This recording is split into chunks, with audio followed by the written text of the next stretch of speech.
Genèse chapitre 39. On fit descendre Joseph en Égypte, et Potiphar, officier de Pharaon, chef des gardes égyptiens, l'acheta des Ismaélites qu'il Y avait fait descendre. L'Éternel fut avec lui, et la prospérité l'accompagna, il habitait dans la maison de son maître, l'Égyptien. Son maître vit que l'Éternel était avec lui, et que l'Éternel faisait prospérer entre ses mains tout ce qu'il entreprenait. Joseph trouva grâce aux yeux de son maître, qu'il employa à son service, l'établit sur sa maison, et lui confia tout ce qu'il possédait. Dès que Potiphar lui établit sur sa maison et sur tout ce qu'il possédait, l'Éternel bénit la maison de l'Égyptien, à cause de Joseph, et la bénédiction de l'Éternel fut sur tout ce qui lui appartenait, soit à la maison, soit au champ. Il abandonna aux mains de Joseph tout ce qui lui appartenait, et il n'avait avec lui d'autre soin que celui de prendre sa nourriture. Or, Joseph était beau de taille et beau de figure. Après ces choses, il arriva que la femme de son maître porta les yeux sur Joseph, et dit, « Couche avec moi ».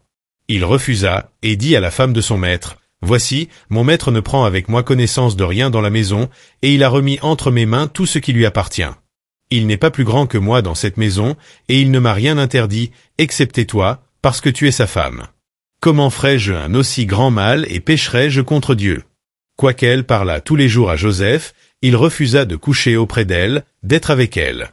Un jour qu'il était entré dans la maison pour faire son ouvrage, et qu'il n'y avait là aucun des gens de la maison. Elle le saisit par son vêtement, en disant « Couche avec moi ». Il lui laissa son vêtement dans la main, et s'enfuit au dehors. Lorsqu'elle vit qu'il lui avait laissé son vêtement dans la main, et qu'il s'était enfui dehors, elle appela les gens de sa maison, et leur dit « Voyez, il nous a amené un Hébreu pour se jouer de nous. Cet homme est venu vers moi pour coucher avec moi, mais j'ai crié à haute voix. Et quand il a entendu que j'élevais la voix et que je criais, il a laissé son vêtement à côté de moi et s'est enfui dehors. » Et elle posa le vêtement de Joseph à côté d'elle, jusqu'à ce que son maître rentrât à la maison. Alors elle lui parla ainsi, « L'esclave hébreu que tu nous as amené est venu vers moi pour se jouer de moi. Et comme j'ai élevé la voix et que j'ai crié, il a laissé son vêtement à côté de moi et s'est enfui dehors. » Après avoir entendu les paroles de sa femme, qui lui disait, « Voilà ce que m'a fait ton esclave. » Le maître de Joseph fut enflammé de colère. Il prit Joseph et le mit dans la prison, dans le lieu où les prisonniers du roi étaient enfermés, il fut là, en prison. L'Éternel fut avec Joseph, et il étendit sur lui sa bonté. Il le mit en faveur aux yeux du chef de la prison. Et le chef de la prison plaça sous sa surveillance tous les prisonniers qui étaient dans la prison, et rien ne s'y faisait que par lui.